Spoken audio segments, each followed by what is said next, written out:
¿Ya listo? ¿Estamos listos? Ya los niños salieron. Ok, hermano, mire, el mensaje de este día, un mensaje que creo que el Señor ha colocado en mi corazón, ¿verdad? Del cual le estuvimos hablando esta mañana. Hoy también tengo la oportunidad de poderlo comunicar. Es acerca de un tema que es bastante doloroso, el cual de una u otra manera todos somos afectados, ¿verdad? Pero es importante colocar las cosas en su lugar y para ubicarnos en lo que es la realidad de lo que vamos a hablar, del tema que vamos a hablar. He titulado el mensaje La biografía de un traidor. Es el tema de este día, la biografía de un traidor.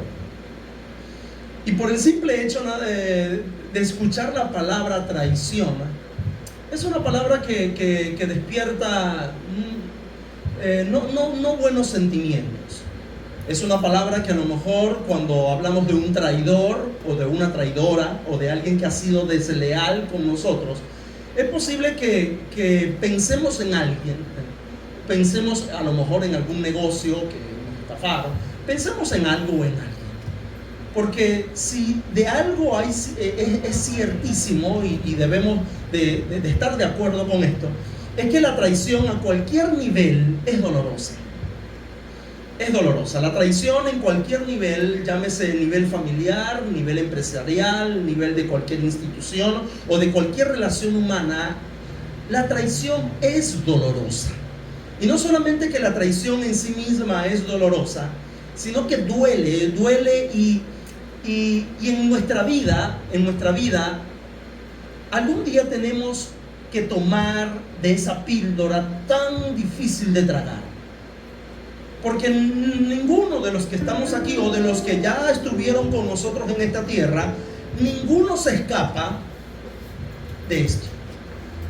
Ya muchos ya no están con nosotros, partieron con el Señor, ya han muerto y ellos sufrieron traición. Por eso digo, es algo que es parte de la vida, que no la buscamos, pero llega. No buscamos ser traicionados, pero eso llega. Porque la traición lastima, de verdad que la traición lastima, y cuando somos heridos es porque en el corazón del hombre o de la mujer hay dos sentimientos. Hay dos sentimientos que nos hacen sentir traicionados, y somos traicionados es cuando amamos y cuando confiamos.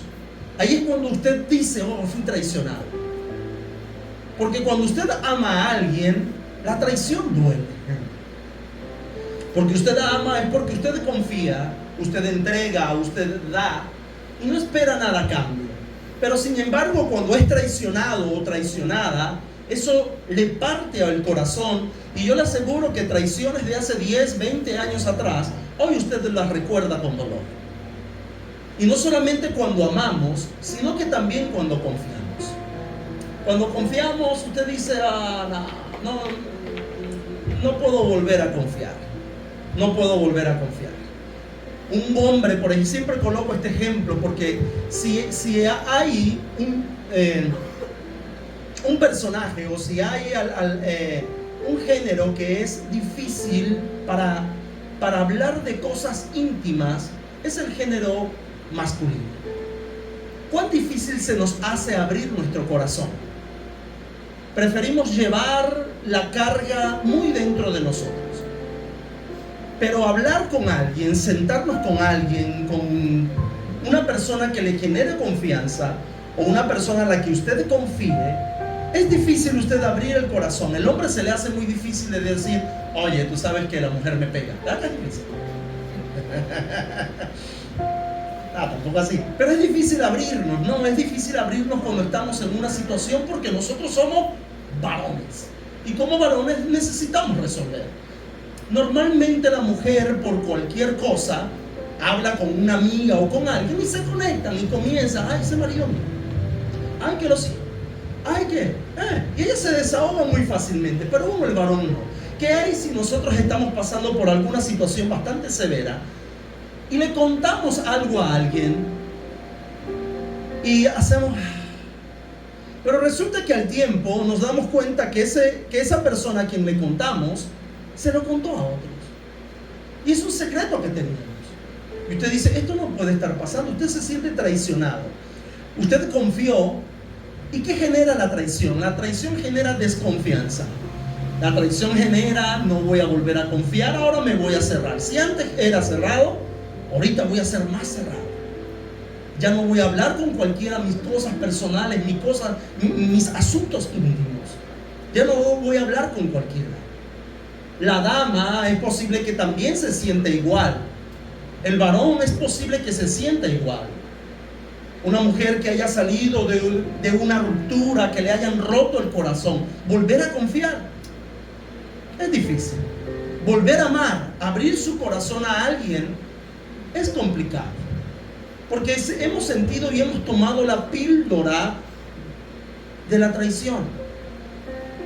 Es posible algún amigo, es posible algún jefe o algún patrón que usted decía, no, ese es el mejor de todo. Resulta que fue traicionado. Y después usted dice, no, busca otro trabajo y dice, bueno, ya no va a ser como antes. Porque decimos, he aprendido la lección. La confianza y el amor nos hacen ser arriesgados. Pero cuando nos hieren a través de la traición, comenzamos a cerrarnos. Y nuestra vida comienza a cambiar, porque cuando pequeños no éramos así. Y nuestra vida comienza a cambiar. Y decimos, no, ya yo tengo mucha experiencia. Y apelamos a la experiencia y apelamos a muchas cosas. Y es porque la traición es dolorosa. Una de las historias de traición más intensa en toda la palabra de Dios las encontramos en las páginas del Antiguo Testamento. Usted va a las Escrituras y la Escritura está llena de traición. Pero yo creo que esta historia de traición envuelve muchas cosas. Muchas cosas envuelve. Vemos una historia que está llena de sabotaje, una historia que está llena de intriga, una historia que hay deslealtad por todos lados, por todas partes. Hay hasta estrategias, hay hasta la construcción de cómo va a consumar la persona la traición. Y toda esta historia da como resultado algo muy triste, y es la angustia en el corazón de un papá. Un corazón desesperado y angustiado porque ha disfrutado o ha gustado la traición de un hijo.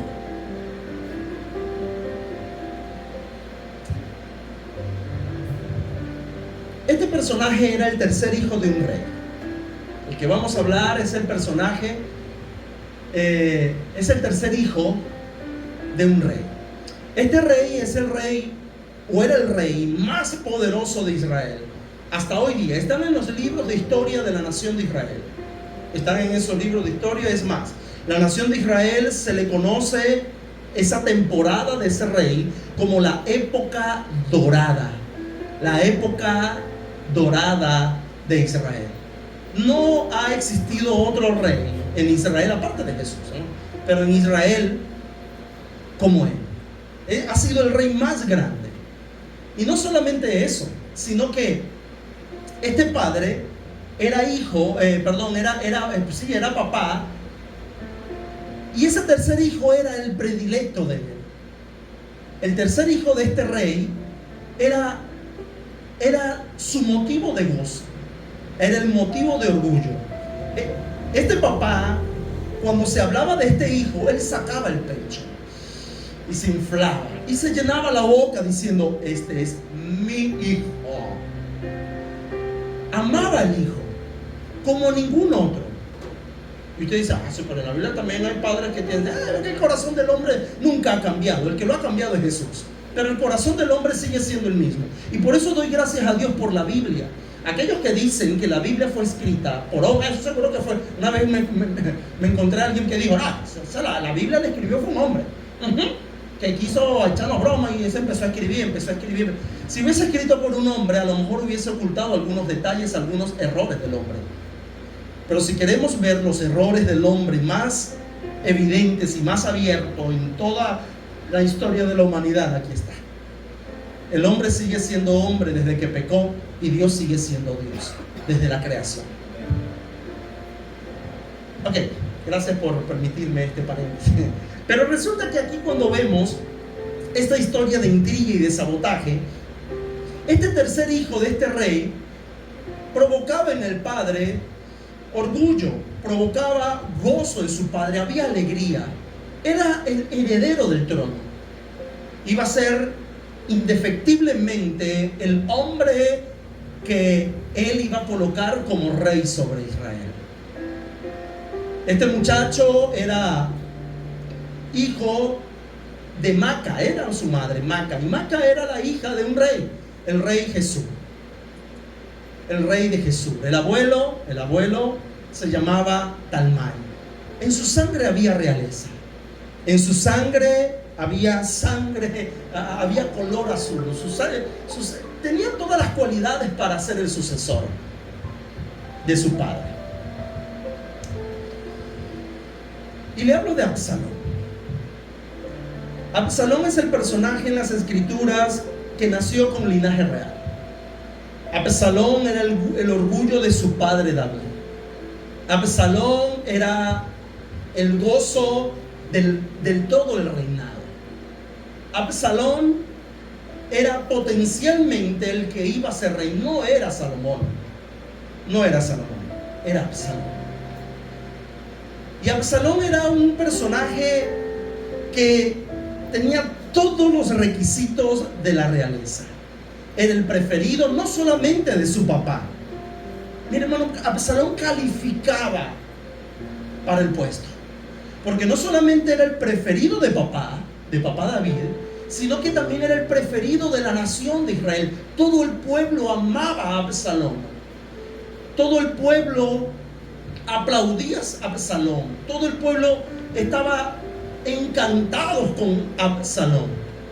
Las escrituras dicen que Absalón era el hombre más apuesto de todo Israel. No dice así de Salomón. Salomón dice que él tenía sabiduría. A lo mejor era porreadito, pero como decimos, con la labia que tenía, lo hacía muy bonito. Pero Absalón verdaderamente era hermoso. Por ejemplo, 2 de Samuel capítulo 14, versículo 25, y estoy citando un texto bíblico, dice que y no había en todo Israel ninguno tan alabado por su hermosura como Absalón. ¿Usted sabe lo que es eso?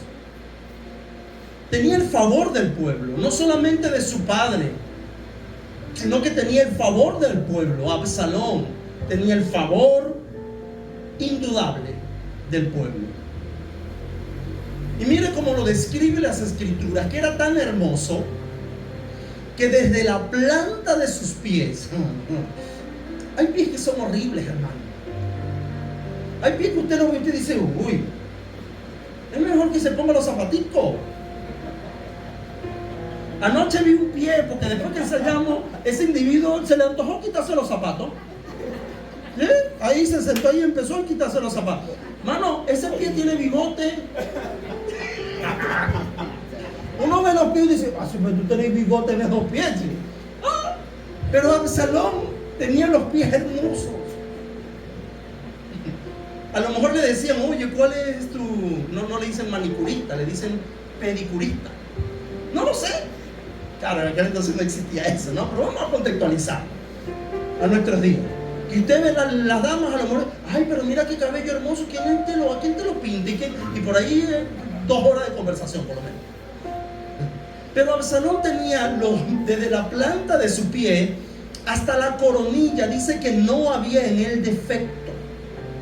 Físicamente era un tipo, físicamente era alguien imponente, reunía las características físicas y las características de la realeza, porque venía del linaje real, no solamente papá, sino por parte de mamá también. Este era Absalón, el hijo predilecto de David. Absalón era un personaje que tenía amor por los reflectores. Usted lee la historia alrededor de 2 de Samuel, capítulo 13, 14, 15, 16. Usted se va a dar cuenta que Absalón era bastante egocéntrico. Absalón era considerablemente egocéntrico. Él tenía satisfacción por la pompa real. Él se recreaba en eso. Él gastaba el dinero del reino en carros, en caballo, en bienes, en una mansión, porque él le gustaba y amaba los reflectores. Siempre le gustaba ser el centro de toda acción y de todo evento, y le gustaba estar siempre en las primeras portadas de las revistas, y le gustaba eso. Le gustaba que la gente lo adulara, que la gente hablara de él, que la gente se inclinara, lo reverenciara. Porque no solamente era imponente en su vida física, en su hermosura, sino que también él tenía un buen carisma. Y por el carisma y su personalidad ganó el favor del pueblo. Las Escrituras dicen que él se ganó el favor del pueblo. Porque el hombre era no solamente hermoso, sino que sabía tratar a la gente. Y este muchacho era una maravilla. Absalón era una maravilla. Las Escrituras nos hablan, en ese pasaje que le dije, nos habla que Absalón tenía carruajes. Es más, era tanto la atención que le gustaba llamar, que yo creo que con 4, 5 o 10 soldados o 10 hombres o guardaespaldas él tenía. Pero no, él se hacía de 50 hombres aproximadamente. Las Escrituras dicen que primero él enviaba a los hombres delante, 50 hombres delante, que hicieran bastante bulla, como que aquí viene Absalón. Y después él venía detrás con toda la pompa, con todas sus vestiduras de realeza, con todo lo imponente que era. Este hombre, de verdad que Dios, era tremendo. Y era hijo de David. Era hijo de David. Estaba lleno de belleza. Vivía una vida de gran lujo. Vida deseada por muchos a lo mejor. Vivía una vida de carruajes, hombres le servían. Absalón lleno de hermosura, lleno de carisma. Absalón amado por el pueblo, amado por el rey. Y usted pregunta, ¿qué más puede pedir un hombre o un hijo? El problema de Absalón no estaba fuera de él. El problema de Absalón estaba dentro de él. Porque este hombre y este muchacho también estaba lleno de sí mismo, lleno de orgullo. Él estaba dispuesto a exaltarse a sí mismo. Absalón estaba dispuesto a imponerse como diera lugar. Él cumplía los requisitos, pero él estaba lleno de sí mismo. Tanto así que la Escritura dice que en 2 de Samuel 18 levantó un monumento en su honor. La Biblia dice que él tuvo 3 hijos, pero él perdió sus 3 hijos, y él levantó un monumento. Y en ese monumento que él levantó, él dijo: para yo ser recordado. Es más, ese monumento está hoy día vigente en Israel y sirve como ¿cómo le digo? Sí, es una reliquia que van muchos turistas y hablan del monumento a Absalón. Y muchos pasan por allí. Pero los líderes religiosos en la antigüedad, en los siglos pasados, cuando pasaban por ese monumento, ellos escupían, porque Absalón, después de ser amado por el pueblo, llegó a ser despreciado en la historia por lo que hizo, por lo que este hombre hizo. Porque si hay algo que Absalón nunca aprendió, fue el arte de la sumisión. Y ahí es donde Absalón falló. Porque si hay alguien que lo tenía todo, hay algo que también tenía, y lo tenía en abundancia. Y es que no existía por ningún lado sumisión en su corazón. A él no le gustaba sujetarse o ser sumiso ante la autoridad de su padre. Cada uno, hermanos, mire, le digo algo, cada uno, los que estamos en este lugar, tenemos una misión. en esta tierra hay una misión, hay un trabajo que hacer. Y si hay algo que Dios demanda a cada hombre y cada mujer, es que puedan practicar su misión. Y no hablo solamente en una iglesia, porque recuerde, el Evangelio no solamente, o la Biblia, no solamente es para hablarlo y disfrutarlo en cuatro paredes. Es para hablarlo, disfrutarlo, aprender y poder aplicarlo en la calle. Y poder aplicarlo en nuestra vida diaria. Y esto no fue aprendido. Es posible que él haya tenido los mejores maestros, pero le faltó algo. Le faltó que aprendiera su misión. Y le recuerdo, amados, en algún punto de nuestra vida, la sumisión nos será demandada, porque estamos en misión. Cuando usted está en casa, hay figuras de autoridad en el hogar. Dios dice: hombre es la cabeza, mujer, hijos. Los hijos no pueden estar por encima de autoridad por los padres. Y a veces eso sucede, que los hijos quieren hacer lo que quieran en casa y papá y mamá lo permiten. Porque no hay sumisión, no se enseña la sumisión. Igual en el trabajo. Nadie me va a andar mandando. Entonces llega el jefe, este es el plan que hay, yo no voy a hacer eso. Eso es falta de sumisión. En algún punto de nuestra vida tenemos que rendir sumisión. Y esto es lo que Absalón no tenía. No aparecía por ningún lado. No, estaba desaparecido del mapa. Y aunque usted huya de eso, en alguna parte del proceso se nos va a demandar sumisión. Se nos va a demandar obediencia a nuestros superiores. Se nos va a demandar obediencia, ya sea en el trabajo, ya sea en la escuela, ya sea en el hogar, ya sea en la iglesia. Se nos va a demandar sumisión. Y esto es lo que este hombre no tenía. ¿Y cómo lo sé? Miren, si nosotros recordamos, Absalón tenía una hermana. Esa historia aparece allí en 2 de Samuel, en los textos bíblicos que le dije. Él tenía una hermana. Él era el tercero de sus hermanos, como lo dije en un principio, pero él tenía una hermana de papá y mamá, de David y de su mamá, eran hermanas. Pero Absalón tenía otros hermanos, por lo menos los mayores, o el mayor, que el hermano del nombre del mayor era Amnón. Él era medio hermano de Absalón. O sea, el papá era el mismo papá, pero no era la misma mamá. Y Absalón tenía una hermana que se llamó Tamar. La Biblia dice que Tamar era una mujer hermosísima. Era una mujer hermosa, era una mujer espléndida. Pero había un problema, que este hermano, Amnón, la quiso tener para sí. Y usted lee las escrituras y él diseñó un plan. Él diseñó un plan para tenerla. Mintió, le mintió a papá, le mintió al rey David. Le mintió, le dijo: estoy muy enfermo, le dijo. Permite que mi hermana, mire la astucia de este sinvergüenza.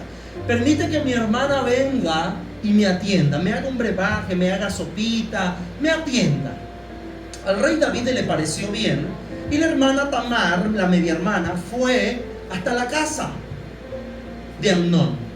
Y Amnón, cuando llegó la hermana y todo lo demás, los siervos de Amnón lo dejaron solo, y él se aprovechó de la situación y violó forzadamente, por supuesto no violación forzada, pero forzó a la hermana a acostarse con él.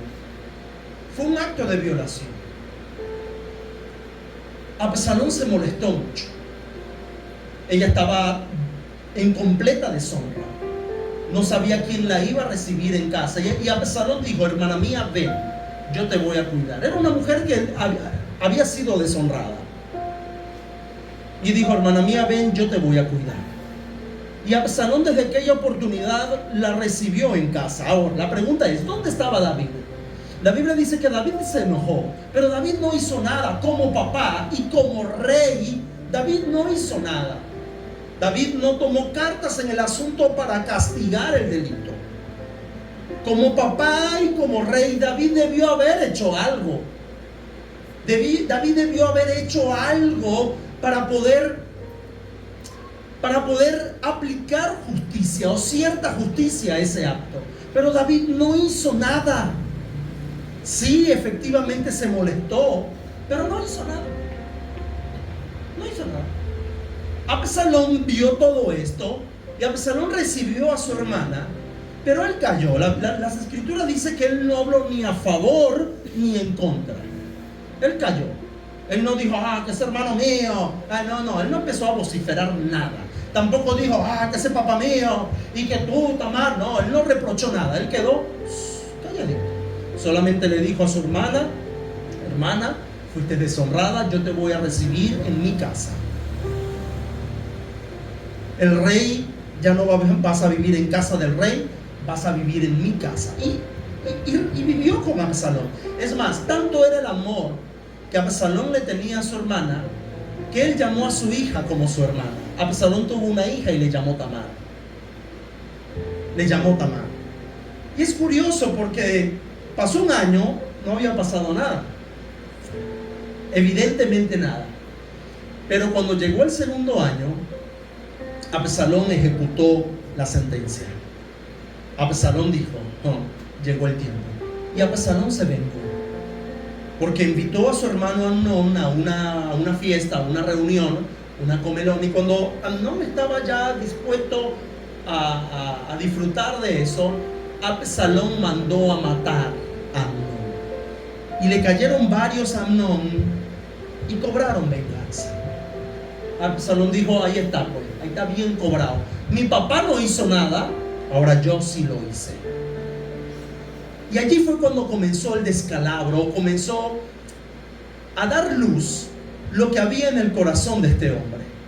Porque el problema que radica aquí no es que Absalón haya hecho algo o no haya hecho algo, es que a él no le correspondía, no le correspondía ejecutar la sentencia. ¿Sabe a quién le correspondía? A su papá David. Pero en vista de que David no hizo nada, él quería hacer justicia por su mano. Y él dijo, mi papá siendo rey y siendo papá de lo que está sucediendo, papá de casa, ¿qué le sucede? Yo voy a cubrir el puesto de David. Y así lo hizo. Algo que le correspondía a David, lo hizo él. Miren, hermanos, David lo conocemos como el hombre conforme al corazón de Dios. Lo conocemos como el hombre que compuso la mayoría, en su mayoría, los salmos. O por lo menos un poco, yo creo que la mitad de los salmos que encontramos en las escrituras. David lo conocemos como un poderoso guerrero. A David lo conocemos como el hombre, el mejor rey de Israel. Pero ¿sabe cómo no se conoce a David? Como el mejor papá, como el mejor esposo. David no se conoce por eso, porque lamentablemente la familia de David era un desastre. Era un desastre. Él no le enseñó a su hijo sumisión, no le enseñó a su hijo obediencia, no le enseñó respeto a Amnón. Y cuando ellos fallaban, él no tenía ninguna restricción alguna ante ellos. Se molestaba, se enojaba y bueno, sí, son hijos del rey, hagan lo que quieran. Ese fue uno de los grandes problemas de David. Pero no estaba en manos de Absalón, el hijo, hacer cumplir lo que su padre no pudo cumplir. No estaba en manos de él. Y fue aquí cuando comenzó el plan de Absalón. Cuando Absalón vio esto, él comenzó un plan maligno. Y comenzó el plan de traición. Porque el plan de traición, la traición no se ejecuta de un día para otro. Para traicionar se necesita maquinar, se necesita estudiar, se necesita hacer cosas. A ver cómo me salgo con la mía. A ver cómo me salgo yo con listo, lo hice, esta fe, hice esto, hice lo otro. Porque hubo un plan, hubo una maquinación, y Absalón lo tuvo. Y eso originó en Absalón mucho celo cuando no vio actuar la justicia de su padre. Y por muchos años Absalón callaba, pero planificaba. Ahí está la historia, léala en 2 de Samuel a partir del capítulo 13 aproximadamente. 13, 14, por ahí, usted empieza a leer eso. Y cuando vemos que él comenzó en medio de la amargura, en medio del odio, comenzó a codiciar lo que por herencia le correspondía. No estaba Amnón, no estaba el segundo hijo, que creo que se llamaba Quelía, no estaba, él murió tiempo atrás. El trono le iba a corresponder a él, pero él quiso codiciar el trono de su papá antes del tiempo. Y cuando él anhelaba y codiciaba el trono de su papá, alimentaba su corazón de orgullo, alimentaba su corazón de venganza. Él duró, después de la muerte de Amnón, él tuvo que irse refugiado a la casa del abuelo, al trono, allá al palacio del abuelo en Jesús. Y luego se hicieron los trámites para que él regresara. Absalón regresó, y después de su regreso fueron 2 años que duró Absalón para poder ver a su papá. Él quería verlo. Estamos hablando ya de 5 años. Mire toda esta trama. Lo que pasa es que la lectura es muy breve en las escrituras, la leemos rápido, pero esto pasó años. Y segunda de Samuel, este texto bíblico lo voy a leer. Segunda de Samuel, el capítulo 15, nos habla que cuando Absalón regresa, había un plan. Él sabía que él era hermoso, que tenía el favor del pueblo, pero él comenzó a ganarse a la gente para darle una estocada a papá. Y miren lo que dice segunda de Samuel capítulo 15. Voy a leer desde el versículo 2. Dice que se levantaba Absalón de mañana y se ponía a un lado del camino junto a la puerta. Y a cualquiera que tenía pleito y venía al rey a juicio, Absalón le llamaba y le decía: ¿de qué ciudad eres? Él respondía: tu siervo es de una de las tribus de Israel. Entonces Absalón le decía: mira, tus palabras son buenas y justas, mas no tienes quien te oiga de parte del rey. Ya más o menos está cantando. Y decía Absalón: ¿quién me pusiera por juez en la tierra para que viniesen a mí todos los que tienen pleitos o negocios, que yo les haría justicia? ¿Quién? Él. ¿Por qué? Porque él decía: papá no hace justicia. No lo hizo con Amnón, no lo hizo con mi hermana. Lo va a hacer con estos. Yo sí hago justicia. Comenzó la rebelión. Comenzó a tramar la traición. Y Absalón sigue hablando allí el texto bíblico. Y acontecía que cuando algunos se acercaban para inclinarse a él, él extendía la mano y lo tomaba y lo besaba. O sea, como que, la reverencia que antes le hacían al rey. Se inclinaban ante él y él decía: no, lo agarraba, lo tomaba, lo abrazaba y lo besaba. El tipo astuto, ¿no? Y decía, y de esta manera hacía con todos los israelitas que venían al rey a juicio. Y miren lo que dice esta parte: y así robaba a Absalón el corazón de los de Israel. Miren la estrategia que utilizaba este hombre. Él se paraba en el camino y él decía: listo, ya estoy otra vez en Jerusalén, papá me hizo regresar, pero yo creo que mi papá no es justo, y mi papá no hace justicia. Ese trono es mío. Y él se paraba en el camino, y dice las escrituras que todo aquel que iba por el camino real junto al rey, para cualquier conflicto, cualquier asunto de negocio que necesitaba una opinión o un juicio del rey, él los paraba, les preguntaba de qué ciudad venían, los interrogaba, y él como príncipe le hacía justicia. Y le decía: mira, esto es así, así, así, hazlo así, hazlo tal. Porque él tenía la autoridad real para hacerlo. Y después que él hacía todo eso, las personas, en mostrar reverencia, él no lo permitía. No, como que no te inclines, ven, lo abrazaba, y decía: un rey, un príncipe abrazando a un plebeyo, por favor. Pero de esa manera, él, tan carismático que era, poco a poco comenzó a ganarse el corazón de la gente. Y él reunió mucho pueblo, reunió mucha gente cuando le dio la estocada a su papá. Él tenía mucho pueblo. Poco a poco él comenzó, no eran unos, eran cientos de miles. Y esta ausencia de sumisión llevó a Absalón a la rebelión. Y armó la estrategia. Y es aquí cuando falta de sumisión, con rebelión, se consuma la traición. Es consumada la traición. Y me llama poderosamente la atención porque usted lee toda la historia y David no se iba a levantar en contra de su propio pueblo y mucho menos en contra de su hijo. Cuando vio que era mucho pueblo que seguía a Absalón, él dijo: no. Agarró a sus hombres fuertes, sus hombres de batalla, y se fue. Dijo: vámonos. Abandonó Jerusalén. Y Absalón se instauró en el trono.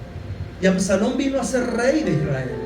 Traicionó a papá. A ver, mi pregunta es: ¿se podrá imaginar el corazón de David? ¿Se podrá imaginar el corazón de un papá cuando su hijo lo traiciona? David no le fue fácil. No le fue fácil la vida familiar. La vida familiar de David fue una vida desastrosa. Fue una vida completamente desastrosa. Un hermano, un hijo violó a su hermano.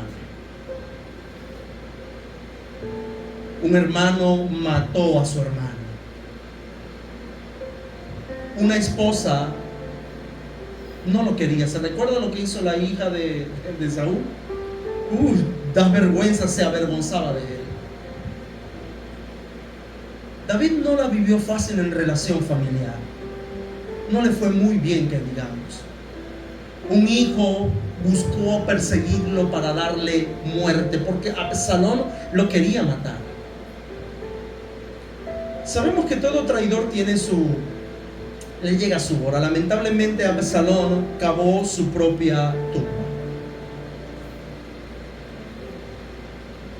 Había olvidado decirle que Absalón tenía un cabello envidiado por muchas mujeres. Era un cabello largo. La Biblia dice que él se lo cortaba una vez al año. Era un cabello largo y no había ese bojote crema que se usa, ¿no? Que nos echamos nosotros los que tenemos. No, ya. Pero no había esas cremas que se utilizan, que para hidratar el cabello. No, eso no existía. Y Absalón tenía el cabello envidiado por muchas mujeres. Se lo cortaba una vez al año. Pero ¿sabe qué? Es posible que el cabello de Absalón haya sacado el cabello de su papá David, rubio. Pero dice las escrituras que él en su plena pompa, en su pleno ego: ya soy rey de Israel, expulsé a mi papá. Qué familia, ¿no? Y él, cuando iba caminando en su mula, que no era un caballo, sino que creo que era una mula real, se quedó enganchado el cabello de un árbol y murió. Papá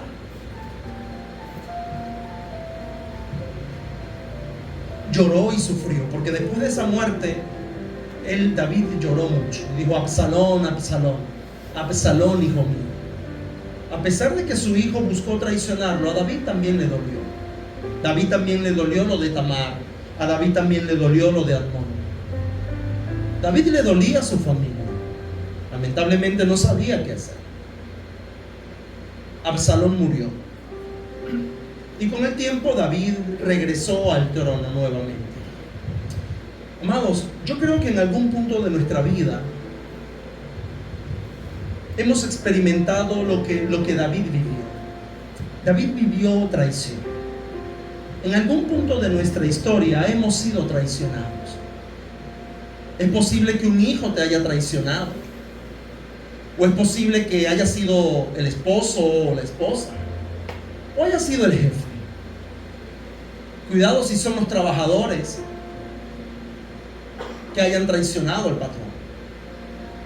Pero en algún punto de nuestra vida hemos sido traicionados. David vivió con el dolor de la traición. David vivió con el dolor de ser traicionado. David llevaba eso en su corazón. Así como usted y yo, David también lo vivió. Es posible que en alguna iglesia hemos sido heridos, hemos sido rotos. Hemos ido y hemos hablado, hemos conversado y han golpeado nuestra dignidad.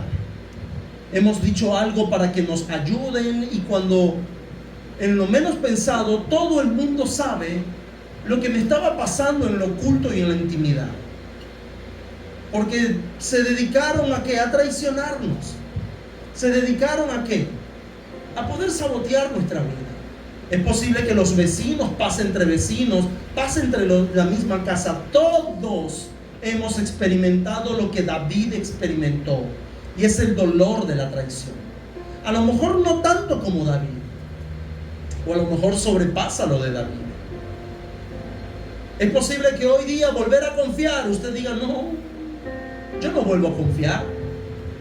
¿Para que me hago? Porque ya me lo han hecho 2 y 3 veces. Yo no vuelvo.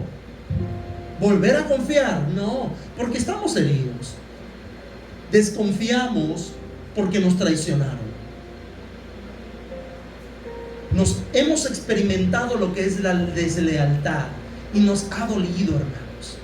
Que usted decía, oye, pero era que era mi amigo o mi amiga del alma, y mira con lo que me salió. Y usted el dolor lo disfraza de amargura y de rabia, porque a veces el dolor se disfraza de eso, y disfrazamos el dolor, disfrazamos la decepción y la desconfianza, y nos ponemos una coraza y apretamos, porque más nadie me va a volver a herir. Y hermano, mire, te digo algo. En la vida es difícil vivir sin confiar. En la vida es difícil vivir sin amar. Es imposible vivir. Y usted dirá, pero es que yo he vivido mucho tiempo así, yo estoy fuerte. ¿Seguro que estás fuerte? Es bonito confiar. Es bonito amar. Y es posible que yo diciendo esto, usted dirá, no, pastor, para que me vuelvan a hacerlo. No lo vuelvo a hacer.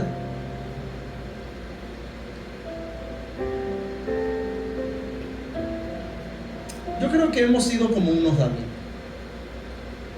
Y le digo el por qué. Porque David no solamente fue traicionado. Mire, le digo algo. La traición tiene 2 caras. Es como una moneda. Tiene 2 caras. Y hemos visto la cara de que nosotros hemos sido vulnerados, nos han traicionado, nos han roto el corazón, nos han roto la confianza y nos han avergonzado.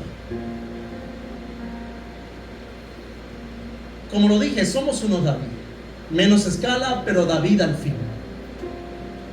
¿Sabía usted que este hombre David, que fue traicionado por su hijo, allí mismo en 2 de Samuel, unos capítulos antes, hablo del capítulo 11, creo, antes de la historia de Absalón, David también fue un traicionero, ¿no? David no solamente fue traicionado, sino que unos años atrás, unas décadas atrás, David también defraudó. ¿Se recuerda la historia de David y de Urías el Eteo? Sí se recuerda de esa historia, ¿verdad? ¿Sabía usted que Urías Eteo, 2 de Samuel capítulo 23, versículo 39, dice que Urías Eteo era contado entre los valientes de David? Era un soldado, no un simple soldado raso. Urías Eteo era uno de los mejores soldados de David. Y mientras este soldado de David, Urías Eteo, estaba en la guerra, David sabe dónde estaba, en el palacio. Mientras Urías Eteo cargaba con el peso de defender a la nación de Israel de sus enemigos y defender el trono de David, David estaba en el palacio. Estaba pidiendo sus banquetes, haciendo fiesta, derrochando lo que un rey hace. No sé qué hace un rey, no sé. Pero Urías Eteo sí estaba en la batalla y estaba luchando junto con el general del ejército, Joab. Y estaban allí guerreando. Pero resulta que en una oportunidad David estaba paseando por la terraza del palacio. Y David, paseando por la terraza del palacio, sus soldados vivían, por supuesto, muy cerca del palacio. Y él se le antojó mirar hacia abajo y vio a la esposa de Urías Eteo. Urías Eteo estaba luchando para él, y él estaba mirando y codiciando a su mujer. Le hablo de David. Por eso que le dije, la Biblia no oculta los errores humanos. Y por eso digo, Dios sigue siendo Dios. Dios sigue siendo Dios. Y cuando David mira, David comienza a preguntar: ese es el rey. Y dice: ¿quién es ella? ¿Quién es ella? A lo mejor comienza a pedir el Facebook. ¿Cómo se llama? Y empieza: Betsabé. O comienza a curiosear en Instagram. ¿Qué hace usted curioseando en Instagram si es casado? Para empezar por ahí. Debemos aprender la lección, por las buenas o por las malas. Y cuando empezó David a curiosear y a ver todas esas cosas, la llamó. Y la Biblia dice que David defraudó a su más fiel soldado. Se acostó con la mujer de su soldado más leal. David traicionó a su gente. David traicionó a Urías Eteo, señores. Por eso digo, cada uno de nosotros, en medida más pequeña, somos unos David. Porque sí, nos han traicionado y nos ha dolido. Pero ¿te has olvidado de las veces que tú has traicionado a otros? ¿Te has olvidado de las veces que tú le has roto el corazón a otros? ¿Que has traicionado a un amigo o a una amiga? ¿O has traicionado al hijo? Porque es muy fácil ver cuando nos hieren. Es muy fácil ver cuando nos rompen el corazón y nos hacemos las víctimas. Pero ¿qué tal cuando es al revés el asunto? ¿Quieres saber cuál es la biografía del traidor? Analicemos nuestra vida. Es mi biografía. Porque no solamente yo he traicionado, también me han traicionado. No tanto como David, pero en cierta medida lo hemos hecho. En cierta medida lo hemos hecho. Y no solamente eso, sino que David embarazó a Betsabé. No fue un buen encuentro, fueron varios encuentros. Embarazó a esta mujer. Y cuando él escuchó la noticia, ¿sabe qué hizo David? Le dijo a su general: mándame a Urías. Quiero que me mandes a Urías. Y el general de su ejército mandó a su soldado fiel. Y cuando llegó su soldado fiel, por supuesto que llegó al palacio. Y David dijo: necesitas un descanso. Mire lo que hace un traicionero. Necesitas un descanso, Urías. Anda a tu casa. Anda y estate con tu mujer.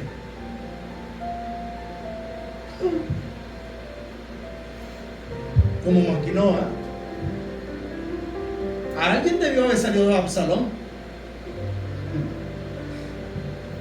Pero ¿sabes qué hizo Urías? Urías no se fue a su casa. Y él dijo: no es posible que la tienda de Dios, que el arca de Dios esté bajo tienda, y nosotros, el pueblo, el reino, esté bajo guerra, y yo vaya a disfrutar de mi esposa. No, yo me voy a quedar aquí en la puerta del rey. Y David se quedó en la puerta del rey. Urías se quedó en la puerta del rey. Y David desesperado. David decía: esto no puede estar pasando, él tiene que ir y estar con su mujer. Y luego llegó la otra noche y le dijo: Urías, ven. Y preparó un gran banquete, tanto así que lo emborrachó. Y dijo: ahora sí se va. Vaya, anda y estate con tu mujer. ¿Sabes qué hizo Urías? Borracho y todo, se quedó ahí, hermanos. Se quedó a la puerta, aún en medio de la embriaguez, porque los borrachos no es gente, hermano. Y por eso la Biblia dice: los borrachos no heredarán el reino de los cielos. Los borrachos no es gente. Pero este Urías como que sí, más o menos era gente, porque se quedó.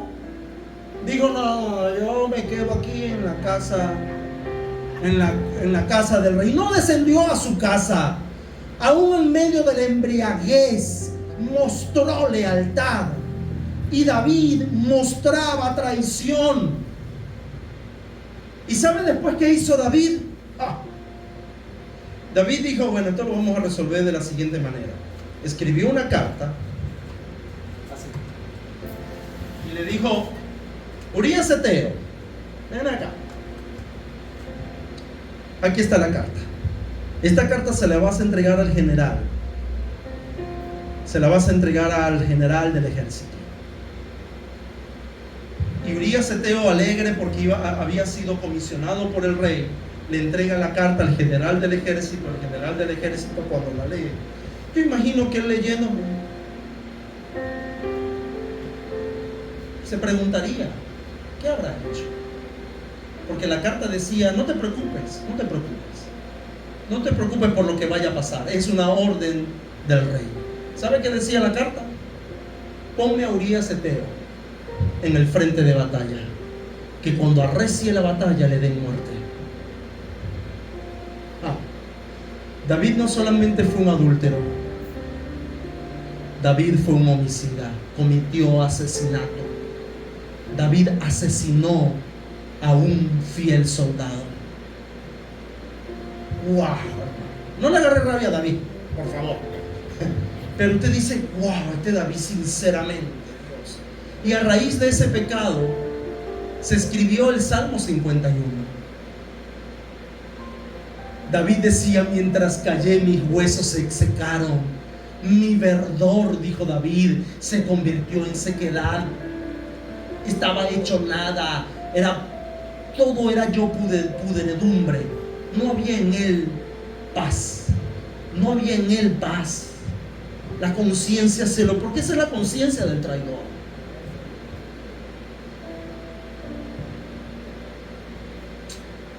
Yo sé que hemos sido traicionados, pero también hemos traicionado, hermanos.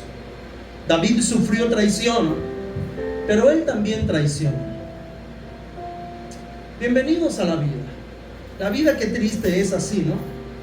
¿Cuántas historias de traición a lo mejor tenemos por contar?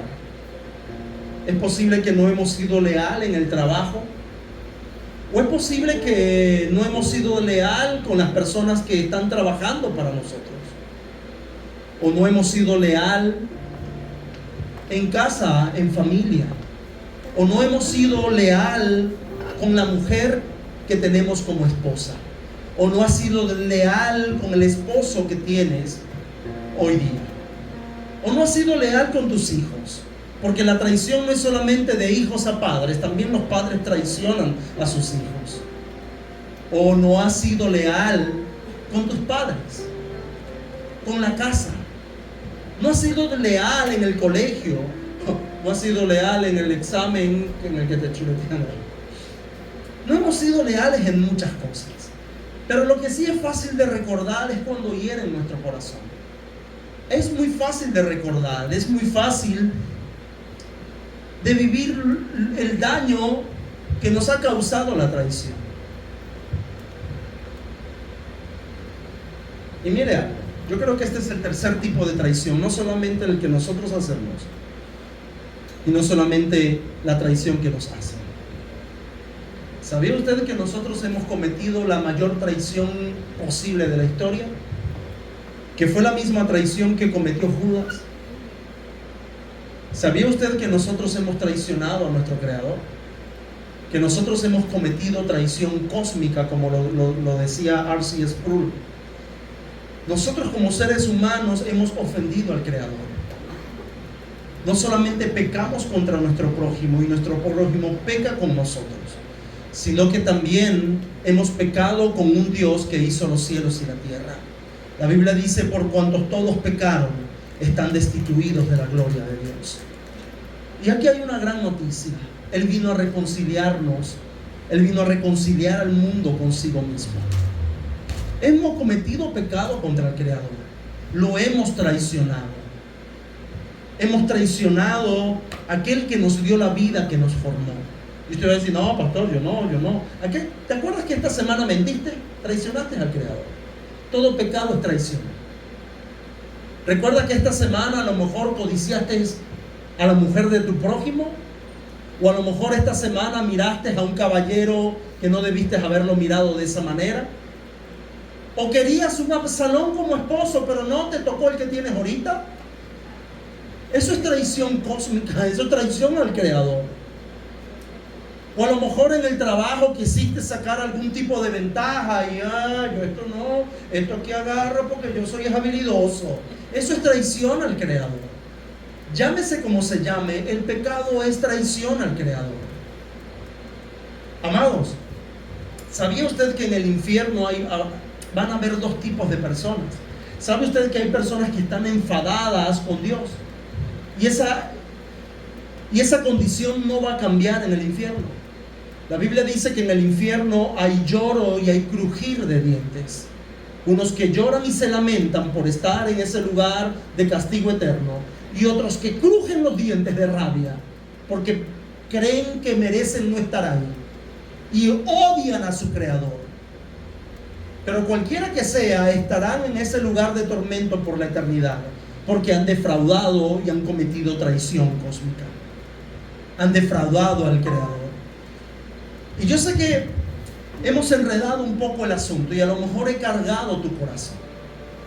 Y te va a decir, ay Dios, ¿ahora qué hago? Hay tres cosas que puedes hacer. Tres cositas. La primera es que tenemos la opción de huir. Primero, puedes huir de aquel a quien traicionaste. Puedes huir. Puedes decir, o puedes huir de aquel que te traicionó. Puedes huir también, ya sea en el negocio. Yo no quiero ver más a ese hombre o a esa mujer. Puedes huir. Puedes huir también de tu Creador. Bueno, crees que puedes huir.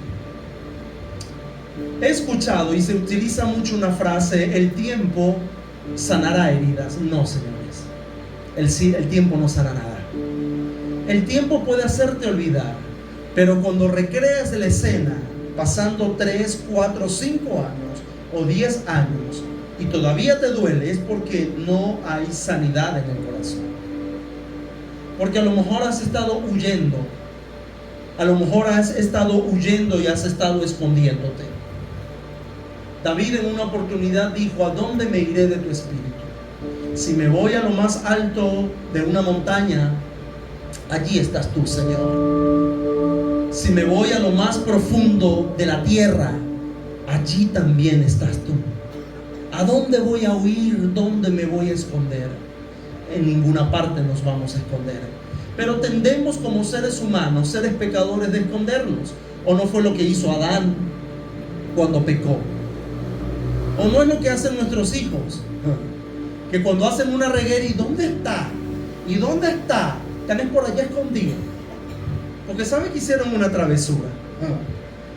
Nos pasa a nosotros cuando hacemos una travesura ante Dios, o una travesura ante las personas que están en autoridad, o una travesura, o hemos traicionado a otros. Buscamos la manera de taparnos la cara, de escondernos. No sabemos dónde meternos. Tenemos el síndrome de avestruz, ¿no? De meter la cabeza debajo de la tierra, trágame tierra. Pero no hay vida. Huir no es la opción, aunque muchos la han abrazado. Aunque muchos la han abrazado. La otra opción que hay, la primera es huir. La segunda opción es luchar. También podemos luchar. También podemos dar nuestra posición, que es que yo lo que necesito es plata y por eso es que tengo que mantener la fe, por eso hice eso. Porque no queremos dar el brazo a torcer y luchamos.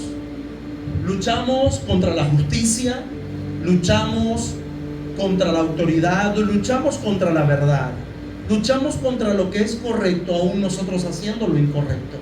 Luchamos y queremos dar nuestro punto de vista y que pueda haber inocencia de parte nuestra. Le digo algo: Dios no dará por inocente al que es culpable.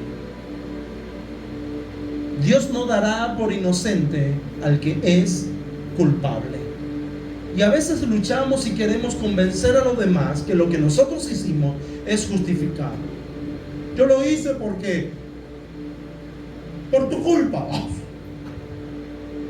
No, hermanos, nada justifica el pecado. Es que yo lo hago porque me empujaron a hacerlo, en serio. Y eso es un tipo de lucha. Hay otros que luchan con Dios, con su creador, y dicen: ¿por qué existe tanta maldad en la tierra? Y comienzan a luchar y a hacer preguntas desafiando al creador. En una oportunidad Job lo hizo. Y cuando Dios se le apareció a Job en palabras, Dios no le hizo: ay, hijo, sí, tienes razón. No. Dios se le apareció muy severamente. ¿Y sabe qué le dijo Dios a Job? Ok, has estado balbuceando todo el tiempo, has estado boconeando, que Dios, que dónde está Dios, ay, mar de lágrimas, y después bravo, y después, ¿saben? En el capítulo 38 de Job, Dios le dice: ahora cíñete, o sea, compórtate como un hombre, que te voy a hacer algunas preguntas, ahora es tú el que me vas a responder. Dale pues, Job, cíñete ahora, apriétate esos pantalones que ahora me toca a mí responderte. Y Job, ¿qué dijo? ¿Quién se ha encontrado luchando con Dios y ha ganado? No. Con Dios no se lucha, hermanos. Con Dios se saca la banderita blanca y decir: me rindo, Señor, hágase tu voluntad, Dios, hágase tu voluntad. ¿Se recuerda lo de Pablo? Pablo se encontró luchando con Dios, que Gamaliel le dijo: Pablo, si esto es de Dios, esto va a permanecer. Él quería aniquilar el cristianismo. Y le dijo: Pablo, no sea que te encuentres luchando con el Todopoderoso. Ten cuidado. No le prestó atención lo que Gamaliel le dijo. Se enroló en el caballo, se montó en el caballo, caminó a Damasco, respirando amenazas de muerte en contra de los cristianos. Y de repente del cielo se abrió el cielo, un resplandor que lo dejó ciego. Y le dijo: Saulo, Saulo, Saulo, ¿por qué me persigues? Y ese hombre arrogante, ese hombre tan déspota, tan que aquí todos se van a morir y todo, ¿sabe qué decía? Señor, ¿quién eres tú? Empezó, mire, como se dice, a bajar la guardia, porque tuvo un encuentro con el Creador. ¿Desafías al Creador? Ahí está la paga de Pablo. ¿Y sabe cómo le respondió a Jesús? Tranquilo, tranquilo, tranquilo, éxito. No, éxito no. Dios no se mueve por lástima. Jesús le dijo: dura cosa te es dar coces contra el aguijón. ¿Quieres luchar? ¿De verdad quieres luchar con tu Creador? ¿Y de verdad quieres crujir los dientes por lo que te está pasando? Dios puede cambiar y revertir toda enfermedad y revertir toda situación, porque Él es poderoso y Él es soberano. Pero si no lo hace, ¿dejará Él de ser Dios? No, señores, Él seguirá siendo Dios. Y le dice: dura cosa te es dar cosas contra el aguijón. Te estás luchando conmigo o contra mí. Te estás haciendo daño. Te estás haciendo daño, Pablo. Luchando con Dios nos hacemos daño. Luchando con el prójimo nos hacemos daño. Y no es la opción. Unos han escogido huir, otros han escogido luchar. Yo recomiendo la tercera. Yo, Daniel, recomiendo la tercera. Y la tercera es que escojamos la mejor parte. Y es que permitamos ser perdonados. Yo sé que para la traición el perdón no es fácil, dependiendo del nivel. A lo mejor alguien nos lleva algo y bueno, nos quitan algo y pero hay traiciones que duelen. Urías Eteo, si se hubiese enterado, imagínese el corazón de ese pobre hombre. Dios permitió que murió en batalla, pues imagínese cómo él iba a vivir con esa carga. El rey, mi Señor, me defraudó.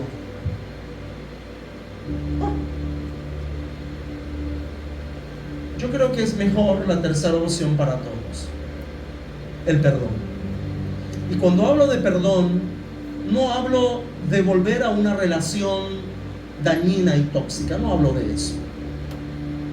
Hablo de que cuando vuelvas a pasar por allí, tu corazón no duela, la herida no duela. Sabes que la herida está ahí, pero ya la herida está cicatrizada. Permitamos a través del perdón que la herida pueda cicatrizar, porque nos han traicionado, y no he ocultado por ningún motivo que la traición es buena y es muy agradable.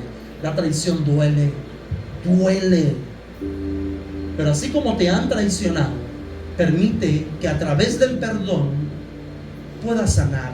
Hazlo por ti, yo lo hago por mí. No lo hacemos por la otra persona, lo hacemos por nosotros. Y te recomiendo que no huyas, tampoco luches. Es difícil vivir sin confianza y sin amor y sin amar. Es muy difícil vivir sin eso. Pero para nosotros también ser perdonados, porque también hemos defraudado a otros y necesitamos ser perdonados. La Biblia dice que necesitamos también perdonar. Mire, yo no hablo de un juego de palabras, sino que hablo de la palabra perdón, de ambas partes. Hay un texto bíblico, y con este texto bíblico quiero que,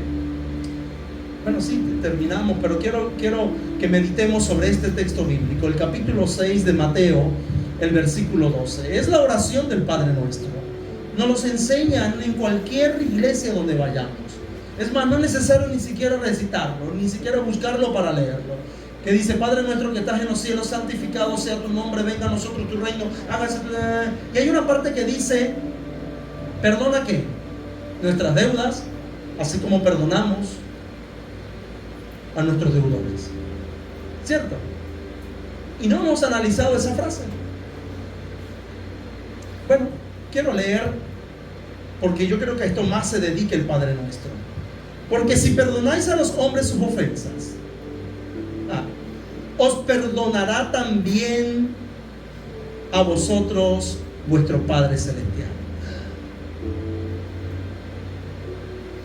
Mas si no os perdonáis a los hombres sus ofensas, tampoco vuestro Padre te va a perdonar.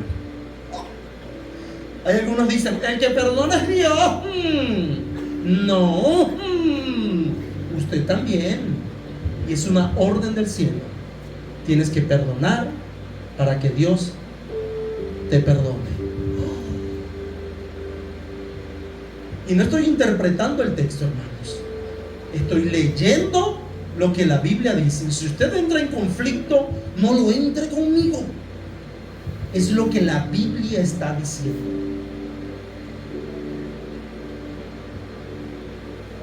Una persona que es perdonada por el cielo es una persona que perdona al semejante. Pastor, pero usted no sabe lo que él o ella me hizo. ¿Y lo que tú le hiciste a Dios? Lo que tú le hiciste a tu Creador. Nosotros sí que hemos ofendido a Dios.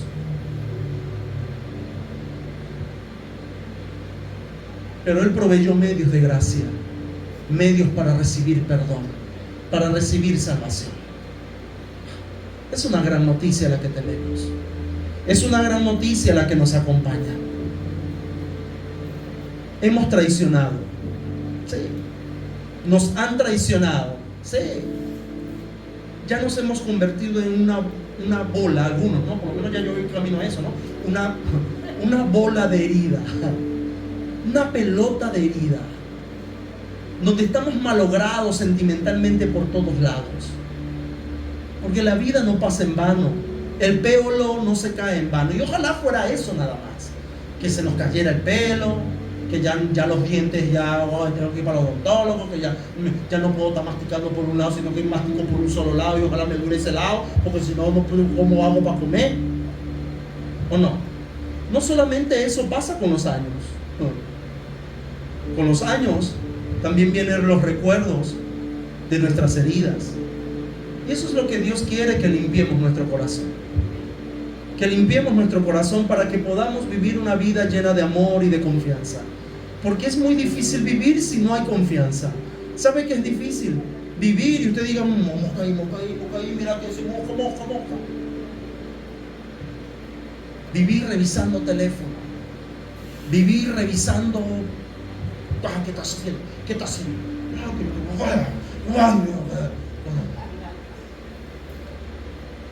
Qué difícil es vivir así. ¿Y sabe qué es lo que Dios pone en el corazón? Que podamos volver a confiar en Él. Sabemos que la Biblia dice: maldito el hombre que confía en el hombre. Aprendamos a confiar en Él. Él hará, Él nos cuidará. Somos la niña de sus ojos.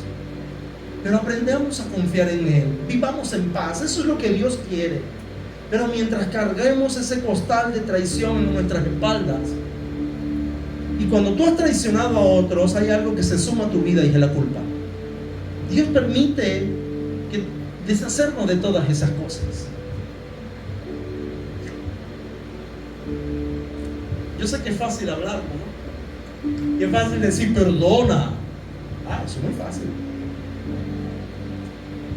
Y a lo mejor yo no soy el mejor maestro para enseñarte cómo lo vas a hacer. Pero ¿sabe quién sí? Dios. Él prometió que iba a dejar al Espíritu Santo. Y yo creo que Dios está aquí. Hemos venido a eso, a escucharlo a Él. Hemos venido a aprender las Escrituras. Hemos venido a adorar a Él. Y Él sabe cómo está tu corazón. Él lo sabe. Y te digo algo. Él es el mejor maestro. ¿Qué tal si le dices: Señor, así como tú perdonaste a los que te colgaron, Jesús en la cruz le dijo al Padre: Padre, no le tomes en cuenta este pecado? ¿En serio? Usted diría: no, yo que los quiero ver chicharraditos toditos aquí.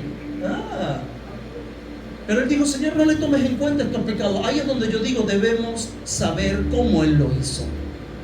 Y si Él lo hizo, Él puede darnos las fuerzas para nosotros también hacerlo. Así que vamos a ponernos en pie y vamos a orar.